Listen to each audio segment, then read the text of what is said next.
ओम नमः शिवाय। श्री शिवाय नमस्तुभ्यम। दोस्तों 2024 में सावन का महीना कब है और कितने सोमवार पड़ेंगे, सावन की समाप्ति कब है तथा रक्षाबंधन कब है और व्रत का पालन कैसे करें, व्रत में कौन सी चीजें नहीं खानी चाहिए और एक ऐसा उपाय हम इस वीडियो में बताएंगे जिससे आपकी भोले बाबा की कृपा से सातों जन्मों की परेशानी भी दूर हो जाएगी। जानिए सब कुछ इस वीडियो में। सबसे पहले सुंदर सी इस वीडियो को लाइक करके कमेंट में लिख दें हर हर महादेव, ओम नमः शिवाय। दोस्तों सावन का महीना शिव भक्तों के लिए प्यार की सौगात लेकर आई है। यही वह महीना है जिसे हम प्यार का महीना भी कहते हैं। पक्षियों की चहचहाहट मधुर संगीत में बदल जाती है, वर्षा ऋतु का आगमन होता है, प्रकृति जगमगन हो जाती है, जगमगा उठती है, खूबसूरत शब्दों में आपस में बातें करती हैं। साथ ही साथ शिव भक्त बड़े जोरों शोरों के साथ सावन के महीने का बड़ा ही बेसब्री से इंतजार करते हैं। सावन में भगवान शिव धरती पर आकर अपने हर भक्त के घर में वास करते हैं और उनकी सच्ची भक्ति से धन्य धान करते हैं। सावन का हर एक दिन बहुत ही शुभ माना जाता है, हर दिन पवित्र होता है, हर दिन भगवान शिव की पूजा की जाती है। लेकिन सोमवार के व्रत की बात ही कुछ और होती है। पवित्र और शुभ दिन होता है सोमवार का दिन। इस दिन व्रतधारी व्रत रखकर संपूर्ण फलों की प्राप्ति करते हैं और अगले दिन सावन के पवित्र महीने में फिर से सोमवार के व्रत के आने की कामना करते हैं ताकि सावन में हम व्रत का फिर से संपूर्ण पालन और फल प्राप्त कर सकें। दोस्तों आपको बता दें, इस बार सावन का महीना 2024 में 22 जुलाई और सोमवार के दिन पड़ेगा। सावन की समाप्ति होगी 19 अगस्त के दिन और सावन के आखिरी सोमवार के दिन ही 19 अगस्त यानी सोमवार के दिन ही रक्षाबंधन का त्योहार भी मनाया जाएगा। दोस्तों अब जानते हैं सावन के इस पवित्र महीने में कितने सोमवार पड़ेंगे और आपको कितने व्रत रखने हैं। आइए जानते हैं। सावन मास का पहला दिन 22 जुलाई दिन सोमवार है। पहले ही दिन सावन में सोमवार पड़ने से 4 चांद लग गए हैं। सावन का दूसरा सोमवार व्रत 29 जुलाई दिन सोमवार है। तीसरा सोमवार व्रत 5 अगस्त। सावन का पवित्र चौथा व्रत 12 अगस्त के दिन पड़ेगा और 19 अगस्त को 5वां सोमवार है। दोस्तों ऐसे में कुल मिलाकर 5 सोमवार पड़ेंगे और अंत में 19 अगस्त यानी सोमवार के दिन सावन समाप्त हो जाएंगे। दोस्तों ऐसे में हम जानते हैं सावन के इस पवित्र महीने में कौन सी गलती नहीं करनी चाहिए जिससे कि शिव नाराज ना हो। और सावन व्रत में यह फल तो कभी मत खाना, नहीं तो भगवान भोले बाबा आपसे क्रोधित हो सकते हैं, आपका व्रत टूट सकता है। आइए जानते हैं कुछ ऐसी सावधानियां जिसे भूलकर भी नहीं करनी चाहिए। दोस्तों नंबर 1, शास्त्रों में कहा गया है कि व्रतधारी को उधार मांगकर फल आदि नहीं खाने चाहिए, इससे पाप लगता है और व्रत अधूरा रह जाता है। सोमवार का व्रत हो या कोई भी व्रत हो या कोई भी व्रत क्यों ना हो, पड़ोसियों से मांगकर भी व्रत आदि में फल वगैरह नहीं खाने चाहिए। व्रत में उधार मांगकर खाने से व्यक्ति का व्रत झूठा हो जाता है। ईश्वर की शरण में आने पर व्यक्ति को झूठ नहीं बोलना चाहिए, कर्ज लेना नहीं चाहिए, चुगली आदि नहीं करना चाहिए, उधार मांगकर भी नहीं खाना चाहिए। अगर आपको कोई अपनी मर्जी से खाने के लिए व्रत में कुछ देता है तो उसे आप खा सकते हैं, लेकिन व्रत में कम से कम उधार मांगकर फल आदि नहीं खाने चाहिए, इससे पाप लगता है और व्यक्ति की पवित्रता भंग हो जाती है। दोस्तों नंबर 2, सोमवार का व्रत हो या सावन का व्रत, आपको नाशपाती नहीं खाना चाहिए। दरअसल इस फल का नाम नाशपाती यानी नाश करने वाला होता है, इसीलिए इस फल को व्रत में नहीं खाना चाहिए। व्रत आदि को छोड़कर किसी और दिन आप कभी भी खा सकते हैं, लेकिन अगर जिस दिन आपका व्रत हो उस दिन नाशपाती का सेवन नहीं करना चाहिए। भगवान को भी नाशपाती नहीं चढ़ाना चाहिए। दोस्तों नंबर 3, कुतुम का आटा खाने से भी आपका व्रत टूट सकता है। आपको बता दें लंबे समय से रखा हुआ आटा आपका व्रत भंग कर सकता है। दरअसल पुराने आटे में घुन आदि कीड़े वगैरह पड़ जाते हैं जो कि ठीक तरह से दिखाई भी नहीं देते। ऐसा आटा खाने से दरअसल आप मांस का सेवन करते हैं और व्रत में कीड़े खाना घोर पाप के बराबर माना गया है और आपका व्रत भी भंग हो जाता है। व्रत में ताजा आटा खाना चाहिए। लंबे समय से रखे हुए आटे में कीड़े पड़ जाते हैं, ऐसा कभी ना करें। व्रत हमेशा शुद्धता में ही रखनी चाहिए। सावन का महीना बड़ा ही पवित्र महीना माना गया है, इसलिए यह 5 चीजें भगवान शंकर के पास कभी न रखें। तो चलिए जानते हैं दोस्तों। नंबर 1, जहाँ रखा हो शिवलिंग या महादेव की कोई भी प्रतिमा, तो वहाँ पर भूल कर भी चप्पल जूते लेकर नहीं जाना चाहिए। जरा सोचिए, जब आपके कमरे में कोई चप्पल लेकर प्रवेश करता है तो आपको कितना क्रोध आता है। इसी कारण महादेव भी आपसे नाराज हो जाते हैं और आपको मिलने वाला फल नष्ट हो जाता है। ऐसे में मंदिर में नंगे पांव ही प्रवेश करना चाहिए, क्योंकि चमड़े की चप्पल हमेशा अशुद्ध रहती है। इससे देव शक्ति नाराज हो जाती है। दोस्तों नंबर 2, अक्सर महिलाएं को मासिक धर्म आ जाता है और वो बिना किसी को बताए पूजा पाठ कर लेती हैं, जो कि शास्त्रों में वर्जित माना गया है। इस समय महिलाओं को जानकर भी अनजान नहीं बनना चाहिए। अगर आपको मासिक पीड़ा है तो घर के बने मंदिर में या बाहर बने मंदिर में कभी प्रवेश नहीं करना चाहिए। इससे देव शक्तियाँ नाराज होकर आपसे क्रोधित हो सकती हैं। ऐसे में शिवलिंग को छूना घोर पाप के बराबर माना गया है। जरा सोचिए, ऐसी अवस्था में जब महिलाओं को बुरा लगता है तो ईश्वर को कितना बुरा लगेगा। इसलिए महिलाओं को ऐसी अवस्था में मंदिर यात्रा, घर में पूजा पाठ, भगवान की प्रतिमा को छूना या तुलसी में पानी भी डालना नहीं चाहिए। तुलसी का पौधा भी सूख जाता है। जब देव शक्तियाँ नाराज होती है तो लाजमी है कि घर में कंगाली और गरीबी, लड़ाई झगड़े होने लगते हैं। ऐसा कभी मत करना है दोस्तों। नंबर 3, शास्त्रों में बताया गया है कि जहाँ होता है शिवलिंग तो वहाँ पर सभी शक्तियाँ सक्रिय रहती है।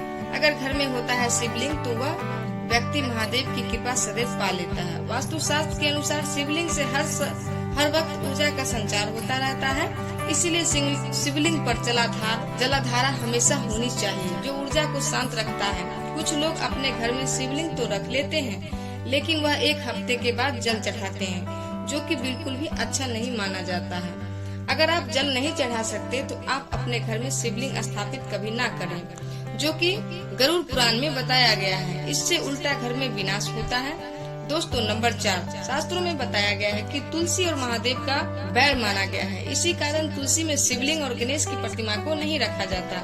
कोई लोग जाने अनजाने में शिवलिंग को तुलसी में रख देते हैं और घर में परेशानियां आना शुरू हो जाती है। इससे महाशक्तियां क्रोधित हो जाती हैं। शिवलिंग पर तुलसी भी नहीं चढ़ाना चाहिए। तुलसी में और शिवलिंग में कुछ दूरी होनी चाहिए। दोस्तों नंबर 5, घर का मंदिर या बाहर का मंदिर, किसी भी मंदिर में ऐसे व्यक्ति को प्रवेश नहीं करना चाहिए जिसने स्त्री प्रसंग अर्थात संभोग किया हो या उसने मांस खाया हो। अगर आप शारीरिक रूप से गंदे हैं तो मंदिर के आसपास भी नहीं जाना चाहिए। घर के बने मंदिर में कोई कपड़ा आदि डाल देना चाहिए। जरा आप भी सोचिए, क्या आप मांस खाकर या स्त्री के साथ शारीरिक संबंध बनाकर भगवान के पास जाएंगे और क्या वह आपसे प्रसन्न होंगे? बिल्कुल भी नहीं। वह आपसे क्रोधित हो सकते हैं और आपसे नाराज हो सकते हैं, आपसे नाराज हो जाएंगे। शास्त्रों में इसे घोर पाप माना गया है। इससे व्यक्ति नरक में जाता है। ऐसा दुष्ट स्वभाव मनुष्य की बर्बादी का कारण माना गया है। ऐसा ना करें। ईश्वर के सामने हमेशा नहा धोकर मन पवित्र लेकर ही जाना चाहिए। इससे सभी शक्तियाँ आपसे प्रसन्न रहती हैं। दोस्तों सावन के महीने में महादेव को ऐसे बेलपत्र कभी मत चढ़ाना, बहुत ही अशुभ माना जाता है। दोस्तों पौराणिक मान्यताओं के अनुसार बेलपत्र चढ़ाने से शिव जी का मस्तक शीतल रहता है। बेलपत्र से भगवान शिव की पूजा करने से दरिद्रता दूर हो जाती है और व्यक्ति सौभाग्यशाली बनता है। इससे हनुमान जी भी प्रसन्न होते हैं, क्योंकि वे शिव के ही अवतार हैं और इस बात को शायद ही कोई जानता हो। दोस्तों पहले आप यह जानें कि बेलपत्र का उपयोग और इसके लाभ कैसे मिलते हैं। दोस्तों नंबर 1, तीनों लोकों में जितने तीर्थ स्थल प्रसिद्ध हैं वे सभी तीर्थ स्थल बेलपत्र के मूल भाग में स्थित माने जाते हैं। इस बात को शायद ही कोई जानता हो। दोस्तों नंबर 2, यदि बेल का वृक्ष घर के बीचों बीच या पूर्व दिशा में लगा हो तो घर में धन धान की कभी कोई कमी नहीं रहती है और परिजन खुशहाल रहते हैं। दोस्तों नंबर 3, जो व्यक्ति बेल के वृक्ष के मूल भाग की गंध पुष्प आदि से पूजा अर्चना करता है उसे मृत्यु के पश्चात शिवलोक की प्राप्ति होती है। दोस्तों अब जानते हैं बेलपत्र से जुड़ी कुछ खास बातें। चतुर्थी, अष्टमी, नवमी, चतुर्थी, चतुर्दशी और अमावस्या तिथियों को संक्रांति के समय और सोमवार को बेलपत्र तोड़ना चाहिए। पूजा से एक दिन पूर्व ही बेलपत्र तोड़कर रख लें। दोस्तों आपको बता दें, बेलपत्र कभी अशुद्ध नहीं होते। यदि आपको पूजा के लिए नया बेलपत्र नहीं मिल रहे हैं तो आप किसी दूसरे के चढ़ाए हुए बेलपत्र को स्वच्छ जल से धोकर भगवान शिव को अर्पित कर सकते हैं। दोस्तों बेलपत्र में 3 पत्तियां होनी चाहिए। कटी फटी पत्तियां का बेलपत्र भगवान शिव को अर्पित गलती से भी मत करना। कटी फटी पत्तियों को अर्पित करने से शिव का अपमान माना जाता है और बेलपत्र का भी, इसीलिए बेलपत्र की पत्तियां एकदम साफ होनी चाहिए। दोस्तों सावन के इस पवित्र महीने में अगर जिसको 5 संकेत मिल जाए तो इससे यह पता चलता है कि महादेव आपकी भक्ति से बहुत प्रसन्न है और आपको धनी होने से कोई भी नहीं रोक सकता। तो चलिए जानते हैं। दोस्तों नंबर 1, बैल का दरवाजे पर आना। नंदी महाराज भोले भगवान के वाहन हैं। नंदी को भगवान शिव का द्वारपाल भी कहा गया है। नंदी महाराज को बुद्धि और ज्ञान का प्रतीक माना गया है। शिव के मंदिर में बाहर हमेशा नंदी महाराज विराजित रहते हैं, लेकिन अगर सावन के इस पवित्र महीने में अचानक से नंदी महाराज आपके दरवाजे पर आ जाए और घर की चौखट को सींग मारने लगे, तब आपको समझ लेना चाहिए कि भगवान शिव आपके घर में आने वाले हैं, जो कि यह एक अनेक आने का संकेत है। भगवान शिव आपकी भक्ति से बहुत प्रसन्न हैं और आपके घर में खुशियां आने वाली हैं। आपको धनी होने से कोई नहीं रोक सकता, लेकिन याद रहे नंदी महाराज को तिलक लगाकर मीठा भोग जरूर खिलाएं। दोस्तों नंबर 2, भगवान के पवित्र महीने में अचानक से आपके सपनों में अगर शिवलिंग दिखाई दे जाए, अर्थात भगवान शिव दिखाई दे जाए, तो इससे आपको यह समझना चाहिए कि अब आपके जीवन में परेशानियों का अंत जल्द हो जाएगा। भगवान शिव आपकी सच्ची आराधना भक्ति से बहुत खुश हैं और वह आपके घर में आने वाले हैं। ऐसे में याद रहे शिव की भक्ति में कोई भी कमी नहीं आनी चाहिए। घर को गंदा मत रखना, क्योंकि आपके घर में भगवान शिव आने वाले हैं। दोस्तों नंबर 3, शास्त्रों के अनुसार माना गया है कि नीलकंठ भगवान शिव का प्रतीक है। अगर आपके घर में सावन के महीने में नीलकंठ छत पर आकर बैठ जाए तो उसे भूलकर भी मत भगाना, क्योंकि यह भगवान शिव का प्रतीक माना गया है। ऐसे में आपको खुश होना चाहिए, क्योंकि भगवान शिव आपकी भक्ति से खुश हैं। शास्त्रों में बताया गया है कि नीलकंठ अगर मनुष्य के घर पर आकर बैठ जाए तो साक्षात घर में महाशिव के आने के संकेत माने गए हैं। अब आपके बुरे दिन जाने वाले हैं। कहते हैं श्री राम ने इस पक्षी के दर्शन करने के बाद ही रावण पर विजय प्राप्त की थी। दोस्तों नंबर 4, सावन के पवित्र महीने में अचानक से घर में काला सांप निकल आए तो बहुत ही शुभ माना गया है। इसे बिल्कुल भी ना मारे। भगवान शिव के आने का संकेत है। जिनकी भक्ति से महादेव प्रसन्न होते हैं, तब महादेव किसी खास अवसर पर ही अपने दर्शन देते हैं। सावन का महीना बहुत ही पवित्र महीना माना गया है। यही वह महीना है जिसमें भगवान शिव धरती पर आते हैं और उसी रात में अपना वास बना लेते हैं। जो सच्चा भक्त होता है, जो सच्चा भक्त हो, सपनों में किसी मंदिर में नाग नागिन का जोड़ा देखना बहुत ही शुभ माना गया है। यह घर में शिव के आने के संकेत हैं। अब आपको खुश होने की जरूरत है। दोस्तों नंबर 5, सावन के शुभ अवसर पर सोमवार के दिन डमरू की आवाज, घंटियों की आवाज सुनाई दी जाए तो यह अत्यंत शुभ माना गया है। इसका अर्थ यह है कि भगवान भोलेनाथ आपसे प्रसन्न हैं और जल्दी आपके घर और जीवन में प्रवेश करने वाले हैं, जिससे आपका आर्थिक संकट दूर होकर जीवन में सुख समृद्धि आने वाली है। महादेव आपसे बहुत खुश हैं। दोस्तों आप जानते हैं सावन के पवित्र समय में मंदिर में घंटी क्यों बजाई जाती है? घंटा क्यों बजाया जाता है? ताली क्यों बजाया जाता है? मंदिर के अंदर क्या कारण है? शंकर के मंदिर में घंटी क्यों बजाई जाती है? शंकर के मंदिर में घंटी को क्यों बजाया जाता है? ताली को बजाना क्यों न करा जाता है? शिव मंदिर में किस लिए करा जाता है? तो यह पुराण है कि मंदिर के अंदर या घर के अंदर आप गरुड़ बजाते हो, घंटी का नाद जब करते हो, तो शिव महापुराण की कथा और लिंग पुराण की कथा, विष्णु पुराण की कथा कहती है मात्र घंटी का नाद कर देने से जितने भूमि पर तीर्थ हैं, जितने साधक साधना कर रहे होते हैं, जितने तप कर रहे होते हैं, जितने पवित्र नारी स्त्री का पालन कर रही होती हैं, जितने दान हो रहे होते हैं, कुछ समय पर जिस समय तुमने घंटी बजाई है उस पर वह सारे पुण्य घंटी का नाद करते ही तुम्हारे खाते में आ जाते हैं। शंकर जी के मंदिर में जाकर ताली का नाद किया जाता है। ताली शिव मंदिर में क्यों बजाई जाती है? मंदिर में जितने भी बैठे होंगे, जो भजन कर रहे होंगे, जो साधना कर रहे होंगे, अभिषेक कर रहे होंगे, पूजन कर रहे होंगे। 3 बार ताली बजाने से उनका सारा का सारा पुण्य हमारे खाते में आ जाता है, खींचा चला आता है, हमारा भाग्य प्रबल हो जाता है, 1 सेकेंड में हमारे खाते में आ जाता है और हमें लगता है हम शंकर को रिझा रहे हैं। शंकर को रिझाएं, शिव जरूर देते हैं। घर में जरूर घंटी का नाद करना दोस्तों। इसीलिए बच्चों को खेलने के लिए घंटी नहीं दी जाती है। गरुड़ घंटी कोई खेलने को नहीं देता, दूसरा सामान दे देंगे पर गरुड़ घंटी नहीं देंगे।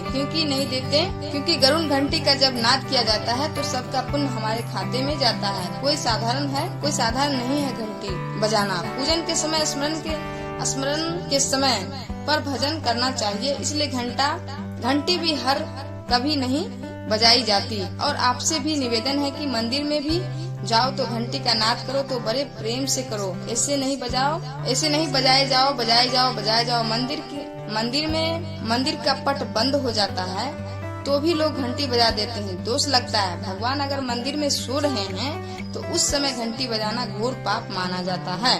जिस जगह पर ब्राह्मण विद्वान साधक हैं, संत हैं, साधु हैं, मंदिर अगर बंद होता है तो आप उसके साथ में घंटी के नीचे के भाग को रस्सी से ऊपर बंद कर दिया जाता है, जिससे बजा ना सके। कहते हैं अगर भगवान विश्राम कर रहे हैं, सो रहे हैं, निद्रावश हैं या पट बंद है, कुछ समय पट बंद का समय होता है और घंटी का अगर नाद हो जाए तो कहते हैं 11 ब्राह्मण के भूखे रहने का दोष लग जाता है। जीवों को मात्र घंटी बजा देने पर अगर भगवान विश्राम में है, पट बंद है, दरवाजा बंद है और लिखा हुआ है समय मंदिर खुलने का समय 11 बजे से 3 बजे तक, मंदिर बंद होने का समय, और तुमने यदि समय देख लिया फिर भी तुमने तो देख लिया और तुमने उस समय कह रहे हैं मैं दूर से आया हूँ, घंटी तो बजाऊंगा ही, तो ऐसा करने से कई लोग भूखे रहने का दोष आपको लग जाता है। घंटी बजाने का सबसे शुभ समय माना जाता है सुबह 4 बजे से लेकर सुबह 11 बजे तक, अत्यंत दुर्लभ और मंगलकारी माना जाता है। इस समय घंटी बजाना और रात के समय 6 बजे से लेकर रात 11 बजे से पहले तक पूजा पाठ तथा घंटी बजा लेनी चाहिए, क्योंकि 12 से पहले तथा 12 के बाद मंदिर के पट बंद कर दिए जाते हैं। इस समय देवी देवता विश्राम करते हैं, निद्रा में चले जाते हैं। इस समय उन्हें जगाना मतलब घोर पाप का भागीदार बनने के बराबर है। आप अपने पुण्य नष्ट कर सकते हैं। दोस्तों, एक आखिरी ऐसा उपाय है जिसको अगर आप अपने सावन के पवित्र महीने में कर लिया तो दुनिया की कोई भी ताकत, कोई भी शक्ति आपको करोड़पति होने से रोक नहीं पाएगी। बस कर लेना यह उपाय। सावन बार बार नहीं आता, उपाय जरूर करना। इस समय भगवान शिव सक्रिय अवस्था में होते हैं। जो मांगे अवश्य होती है, जो मांगोगे अवश्य पूरी होती है। हर मनोकामना पूर्ण होगी। दोस्तों, आज हम आपको बताएंगे मात्र कुछ ही समय में आपके जीवन में कर्ज हमेशा के लिए उतर जाएगा। अगर ना उतरे तो आप हमारे चैनल लड्डू भाई को अनसब्सक्राइब कर देना। हम आपको कागज, पेन, कॉपी आदि पर लिखकर दे सकते हैं कि मात्र कुछ ही समय में इस उपाय से आपका कर्ज तुरंत उतर जाएगा। घर से तमाम तरह की परेशानियां, गृह क्लेश, पति पत्नी की परेशानी, नजर दोष, राहु दोष, मंगल दोष, पितृ दोष, गरीबों का दोष, भयंकर काल सर्प दोष, शनि देव का दोष, वर्षों पुराने यदि किसी भी बद्दुआ, काला जादू अगर जीवन में किसी ने कर रखा है तो वह मात्र इस उपाय से पल भर में ही दूर हो जाएगा। दोस्तों, ना कम ना ज्यादा, पूरे 5 काम आपको करने हैं। दोस्तों, अक्सर हम शौक के लिए क्या कुछ नहीं करते, यहाँ तक कि अपना घर तक गिरवी रख देते हैं। नौबत यह भी आ जाती है कि कुछ लोग तो कर्ज के कारण अपना घर तक छोड़ देते हैं। और वैसे देखा जाए तो कर्ज से बढ़कर कष्टप्रद कोई स्थिति नहीं होती। कर्ज एक श्राप की तरह होता है जो अगर एक बार लग जाए तो बिना उपाय किए उतरता ही नहीं है। अगर आप भी कर्ज के बोझ से परेशान हैं तो इस उपाय को प्रयोग अवश्य कर दो। 8 दिन के अंदर लाभ मिलने लगता है। यह बात आपको शायद मजाक लगे, लेकिन मैं आपसे वादा करती हूँ कि यह 100% सत्य है। लेकिन इसका लाभ लेने के लिए आपको 5 काम अवश्य करना है, तभी ही कर्ज से मुक्ति मिलेगी। तो चलिए शुरू करती हूँ। सच्चे दिल से कमेंट बॉक्स में लिखें हर हर महादेव, ओम नमः शिवाय। एक लाइक जरूर करें।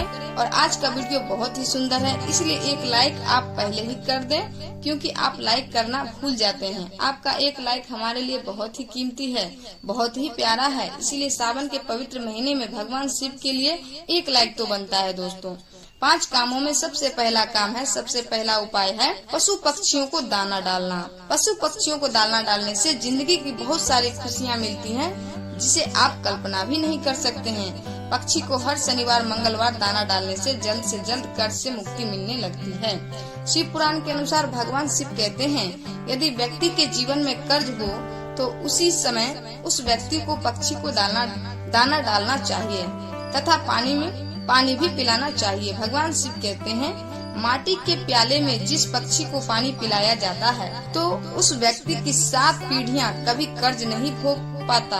पार्वती भगवान शिव से कहती हैं, हे महादेव, यदि पिछले जन्म का कर्ज वह अगले जन्म में चुकाना चाहे तो उस मनुष्य को क्या करना चाहिए। दोस्तों, तब भगवान शिव माँ पार्वती से कहते हैं, हे देवी, इसका सीधा प्रश्नों का उत्तर मैं आपको देता हूँ। अगर मनुष्य ऋण मुक्त होना चाहता है, कर्ज से मुक्त होना चाहता है, अगर वह अपने पापों से मुक्ति पाना चाहता है तो उसे पक्षियों की निस्वार्थ भाव से सेवा करनी चाहिए, दाना पानी उन्हें देते रहना चाहिए। तभी ही मैं प्रसन्न रहता हूँ और व्यक्ति को ऋण मुक्त करता हूँ। अगले जन्म तक पीढ़ी दर पीढ़ी उसकी कभी कर्ज की भागी नहीं होती। अगर आप भगवान शिव के कहने से एक बार उन राह पर, उनके बताए राहों पर चल दिए, तब आप अपने जीवन में कभी कर्ज की कोई भी जरूरत नहीं होगी। आपको कर्ज लेने की आवश्यकता ही नहीं पड़ेगी, बल्कि तेजी से आपके घर में सुख शांति आएगी, धन बढ़ेगा, वैभव की प्राप्ति होगी।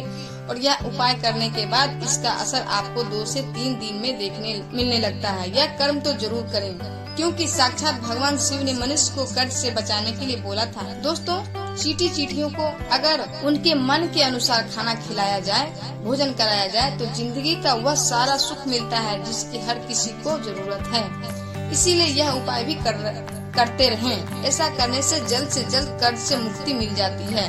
चींटियां धरती पर मनुष्य का कर्ज कम करने के लिए ही धरती पर वास करती हैं।